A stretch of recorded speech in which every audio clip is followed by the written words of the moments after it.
to work in a joint deal with Pakistan, and they were both here. But I was with Modi a few weeks ago. He was here actually, but now we speak to him, and I'm so happy. There was a deal that two smart people, plus they had people on their staff too, but two smart people, two very smart people, decided not to keep going with that war. That could have been a nuclear war. Those are two nuclear powers. Field marshal Asim Munir से मिलना एजाज उन्हें जंग रोकने पर शुक्रिया अदा करने के लिए मदऊ किया था। पाकिस्तान और भारत दोनों जौहरी ताकतें हैं। फील्ड मार्शल आसिम मुनीर का शुक्रिया कि वो जंग की तरफ नहीं गए। डोनाल्ड ट्रंप की फील्ड मार्शल आसिम मुनीर से मुलाकात के बाद मीडिया से गुफ्तगू, कहा पाकिस्तान के साथ तिजारती मुआहदे पर बातचीत हो रही है। पाकिस्तानी अहदेदारों से ईरान के मामले पर भी बात की। पाकिस्तान ईरान को हमसे बेहतर जानता है, नहीं चाहते ईरान के पास एटमी हथियार हों।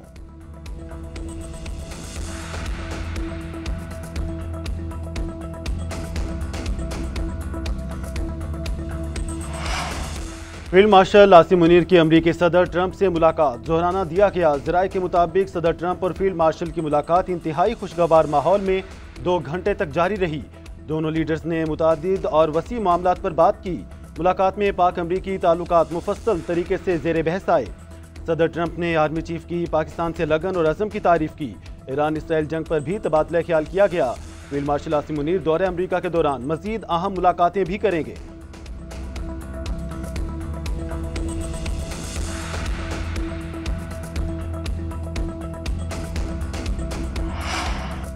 अमेरिकी सदर डोनाल्ड ट्रंप का पाकिस्तानियों से इज़हार मोहब्बत, पाकिस्तान की तारीफों के पुल बांध दिए। मीडिया से गुफ्तगू करते हुए कहा, I love you Pakistan. Pakistani बहुत अच्छे लोग हैं, मैं पाकिस्तान को बहुत पसंद करता हूं। पाकिस्तान अहम एटमी ताकत है। मैंने पाकिस्तान और भारत के दरमियान जंग रुकवाई। फील्ड मार्शल सैयद आसिम मुनीर बासर शख्सियत हैं।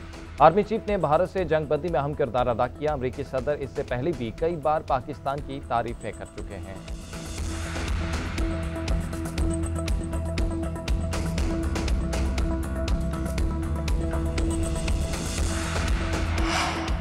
वज़ीर आज़म शहबाज शरीफ की फील्ड मार्शल आसिम मुनीर की अमरीका में मुकीम पाकिस्तानियों से खिताब की तारीफ। फील्ड मार्शल को पाकिस्तान की सरहद और मफादात के दिफा के लिए पुख्ता आज़म के इजहार पर खराज तहसीन पेश। वज़ीर दिफा ख्वाजा आसिफ ने कहा, पाक अमरीका ताल्लुकात में ऐसी गर्मजोशी पहले कभी नहीं देखी। पेशरफ्त के खिते पर भी खुशगवार असरात पड़ेंगे। Chairman people's party Bilawal Bhutto Zardari बोले, फील्ड मार्शल आसिम मुनीर और अमरीकी सदर ट्रंप की मुलाकात पाकिस्तान अमरीका के ताल्लुकात में मुस्बत पेशरफ्त है। मुलाकात ऐसे वक्त में हुई जब ट्रंप ने जंगबंदी में सालिसी का किरदार अदा किया। 5 रोज़ा जंग में पाकिस्तान ने भारत के खिलाफ फैसलाकुन कामयाबी हासिल की। भारत ने बदकिस्मती से अमन की कोशिशों और अमरीकी सफारतकारी को मुस्तरद किया। आगे बढ़ने का रास्ता दयानतदाराना सफारतकारी से ही मुमकिन है।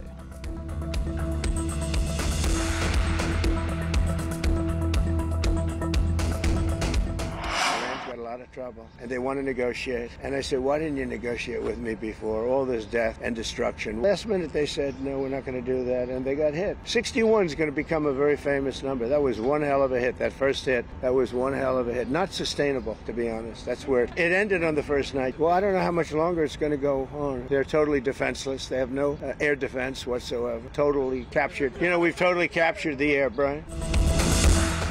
ईरान को मुश्किलात का सामना करना पड़ सकता है। वो हमसे मुज़ाकरात नहीं करना चाहता। बातचीत न करने का मतलब मौत है। अमेरिकी सदर डोनाल्ड ट्रंप की एक बार फिर धमकी, ईरान को गैर मशरूत सरेंडर करने का मुतालबा। मीडिया से गुफ्तगू में कहा कि अमेरिका ईरान की न्यूक्लियर तंजीबात पर हमला करेगा या नहीं अभी कुछ नहीं पता। आइंदा हफ्ता बहुत अहम है, हो सकता है इससे पहले बड़ी कार्रवाई हो। ईरान ने बात करने का पैगाम भिजवाया। मैंने जवाब दिया कि अब बहुत देर हो गई। तेहरान इस वक्त बहुत मुश्किल में है। हमने उन्हें 60 दिन का वक्त दिया था। अब ये बात करना चाहते हैं, पहले क्यों नहीं? इन्होंने बहुत वक्त ज़ाया किया। ईरान की दिफाई सलाहियत को ख़त्म कर दिया। इनके पास फ़िज़ाई दिफा नहीं कर रहा। पिछले दौर में भी कहा था कि ईरान के पास एटमी हथियार नहीं होने चाहिए। ईरानी 40 साल से अमेरिका मुर्दाबाद, इसराइल मुर्दाबाद के नारे लगा रहे हैं।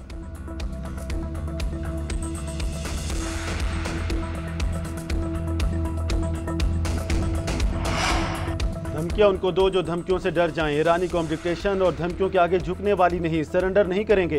ईरान के सुप्रीम लीडर आयतुल्लाह खामनाई का अमरीकी सदर ट्रंप को जवाब। कौम से खिताब में कहा, ईरानी कौम कभी हथियार नहीं डालेगी। अमरीका की कोई भी फौजी मुदाखलत उसे नाकाबिले तलाफी नुकसान पहुँचाएगी। अमरीका जंग में कूदा तो उसे मालूम है ईरान से ज़्यादा उसका नुकसान होगा। मुस्तलद करदा जंग में या अमन को कबूल नहीं करेंगे। ईरानी मुसल्लह अफवाज वतन के दिफा के लिए तैयार हैं। इसराइल ने बड़ी गलती की है, उसे इसकी मुजरिमाना इक़दामात की सज़ा ज़रूर मिलेगी। ईरानी वजारत खारजा बोले, किसी भी मुल्क का ईरान पर हमले में शरीक होने का कोई जवाब नहीं, हम जोहरी हथियार नहीं रखते, इसको हमले की बुनियाद बनाना नाजायज़ है। ईरानी सदर मसूद पज़ेश्कियान की ज़ेर सदारत इजलास, इसराइल के साथ जंग की हिकमत अमली पर गौर किया गया।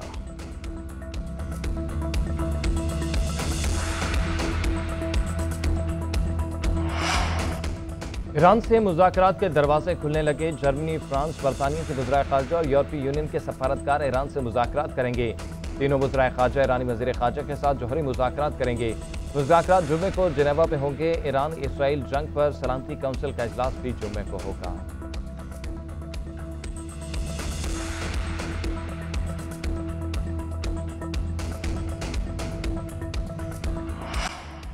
अमरीका इसराइल को बरह रास्त फौजी मदद देने या इसके बारे में सोचने से भी बाज रहे। रूस ने अमरीका को खबरदार कर दिया। रूसी नायब वज़ीर ख़ारजा ने कहा, इसराइल को किसी भी किस्म की अमरीकी फौजी मदद खित्ते को मजीद गैर मुस्तहकम कर देगी। रूसी वज़ारत ख़ारजा का कहना है, ईरानी जोहरी तनसीबात पर इसराइल के हमलों ने दुनिया को तबाही के करीब पहुँचा दिया है। रूसी सदर व्लादिमीर पुतिन का मुत्तहिदा अरब अमारात के सदर शेख मोहम्मद बिन ज़ायद अल नहयान से राब्ता। सदर पुतिन ने ईरानी जोहरी प्रोग्राम पर इसराइल और मगरबी ममालिक के तहफ़्फ़ुज़ात के सफारती हल में सालिसी की पेशकश पर जोर दिया। दोनों रहनुमाओं का ईरान इसराइल तनाज़े के फौरी खात्मे की ज़रूरत पर इत्तफ़ाक़।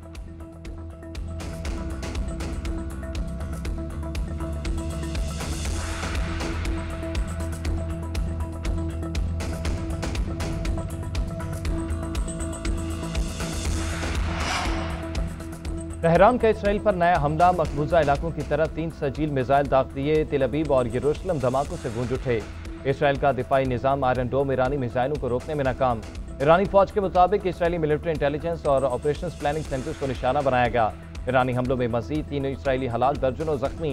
हलाकतों की मजमूई तादाद 27 होगी। पासदारानी इनकलाब का कहना है, ताज़ा हमलों में फर्स्ट जनरेशन फतह मिसाइल इस्तेमाल किए गए। अरब मीडिया के मुताबिक ईरानी फोर्सेस ने जवादाबाद में F-35 जंगी तैयारा तबाह कर दिया।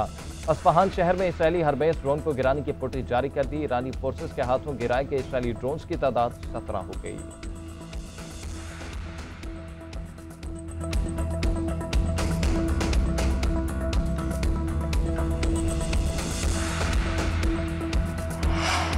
ईरान के खिलाफ इसराइल की जारहियत जारी। तेहरान में हिलाल अहमर की इमारत पर बमबारी, दाखिली सलामती का हेडक्वार्टर भी तबाह कर दिया।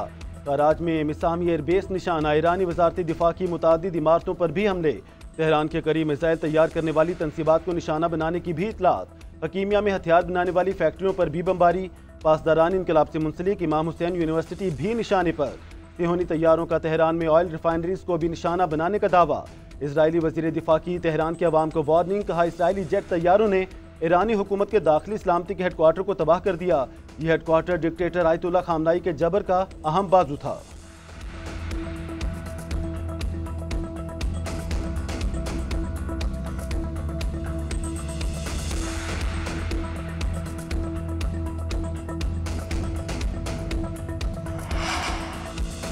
हुकूमत का बजट पर पीपल्स पार्टी के तहफ़्फ़ुज़ात दूर करने का ऐलान। सोलर पैनल्स पर सेल्स टैक्स 18% से कम करके 10% करने का फैसला। बाहमी मुशावरत के साथ सोलर पैनल्स पर सेल्स टैक्स कम करने का फैसला किया। नायब वज़ीर-ए-आज़म इसहाक़ डार का कौमी असम्बली में इज़हार ख्याल। कहा, डिजिटल सर्विसेज के हवाले से सेल्स टैक्स सूबों का हक है। पाकिस्तान की मईशत हर नई दिन में मुस्तहकम हो रही है। सेनेट में खिताब करते हुए इसहाक़ डार बोले, इसराइल और ईरान के तनाज़े का पुरअमन हल चाहते हैं। मशरिक़ वस्ता में क़याम अमन ज़रूरी है। पाकिस्तान ने हमेशा अमन की बात की है।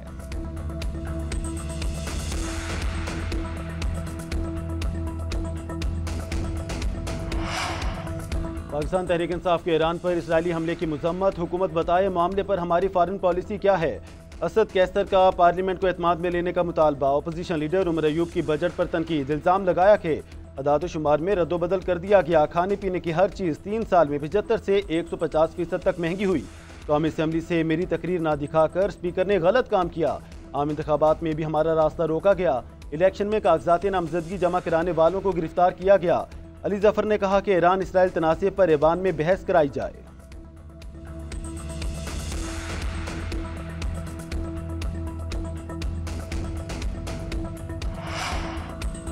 आइंदा माली साल से ऑनलाइन अकेडमीज और डिजिटल टीचर्स की आमदन पर भी टैक्स लगाने का फैसला। नवीद कमर की ज़ेर सदारत कौमी असम्बली की कायमा कमेटी खजाना का इजलास।